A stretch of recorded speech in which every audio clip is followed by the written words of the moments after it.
Faith Church. So we're looking here at the story of Samson over the next couple days. Yesterday we just kind of were introduced to Samson, his birth. He's a Nazarite, so consecrated to God. He has a special calling on his life to deliver the Israelites from the Philistines. He's been given this extraordinary gift by God, this extreme strength. And so we just talked about kind of looking over the next couple days at the calling God's given us in our lives, of course, to share the gospel, but in all the different places that He's put you, your family and at work and everywhere else, and how He's gifted you, how He's the abilities He's given you to fulfill that calling. And so here we have chapter 14. We see Samson's now grown, and it's time for him to start living out, fulfilling this calling God's placed on him. And here's what we read right off the bat. Samson went down to Timnah, that's in Philistine country, and he saw one of the daughters of the Philistines. Then he came and told his father and mother and said, I saw one of the daughters of the Philistines at Timnah. Now get her for me to be my wife. But his father and mother said to him, Is there not a woman among the daughters of your relatives, or among all our people, that you must take a wife from the uncircumcised Philistines? But Samson said to his father, Get her for me, for she is right in my eyes. And so right away here we have Samson, who should be fulfilling his calling to deliver the Israelites from this oppression of the Philistines. Instead, he goes down there and wants to take a wife, something that was forbidden by the law for the Israelites to do. And his father and mother, so not only is he disobeying God, he's disobeying his own parents. They try and say, like, this isn't a good idea, but he won't listen to them either. And so we have right away he's disobeying those his parents, and so they head off to go and they give in to Samson, and they're going to go get this lady to be his wife.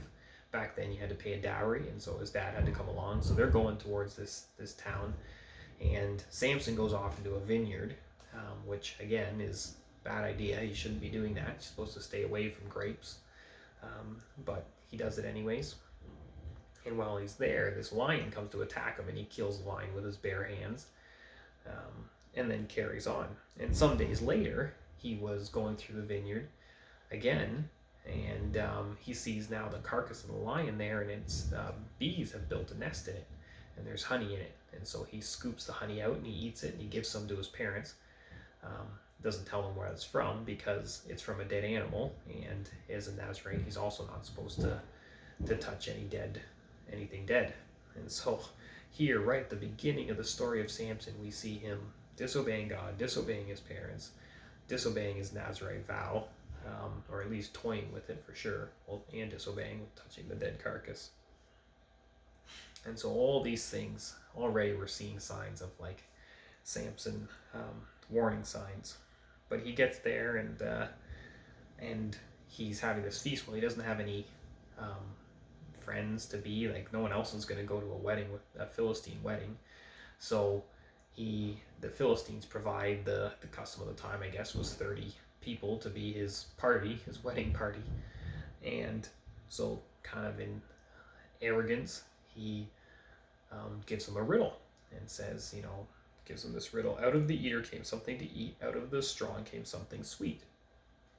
And gave them a couple days and makes this bet with them that if you can figure it out, I'll give you each a brand new set of clothes, which would have been very expensive. But if you can't get it within the allotted time, then each of you are going to give me, Samson, a set of clothes, which would have been 30 sets of clothes, very expensive.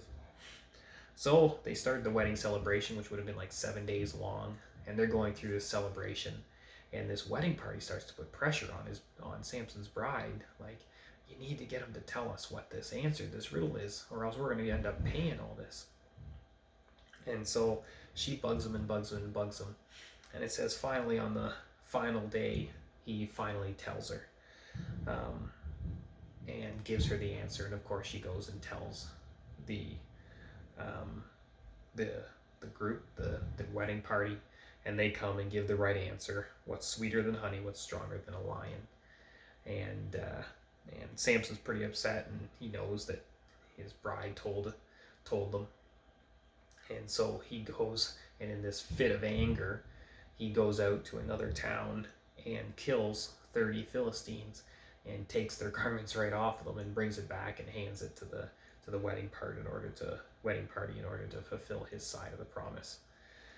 And so here we have all this, despite the fact that Samson has this incredible calling by God and he's been gifted in this incredible way with this amazing strength, instead of obeying God and following God, we see him disobeying God, disobeying his parents, and then toying with sin, just allowing himself to be tempted, and tempted by the vineyard, tempted by the honey and the lion, tempted by his wife or his bride. And so all these temptations. And so I thought, first for us is, as we look to fulfill our calling that God's placed on our lives, is just a lesson here on being careful with sin, that we can kind of toy with it and play around with it and think that we can control it, but it's dangerous, and we need to stay away. Paul tells Timothy to flee, and that's the attitude we should have towards our sin. And then also just seeing how these different attitudes can hinder our calling. Anger, pride, and arrogance, these things that Samson is showing are hindering the calling that God has given him. And yet, despite all that, God still achieves some of his purpose. There's still, verse 4 says, "From the Lord, for the Lord was seeking an opportunity against the Philistines," for the Philistines were ruling over Israel at the time. And so God still fulfilled his purposes in this, although it could have been done. Samson could have it could have been done with Samson as a willing, engaged part, looking to fulfill his calling with God, instead of kind of going against God and not getting to see any of the benefits, the blessing of fulfilling God's calling on his life. So, with that, as we go, we just thank God for being a gracious, loving, forgiving God.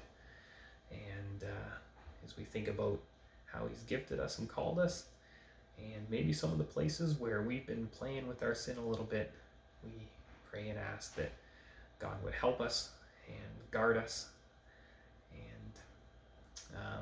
and then show us where we can live out our calling. So with that, have a great day. God bless.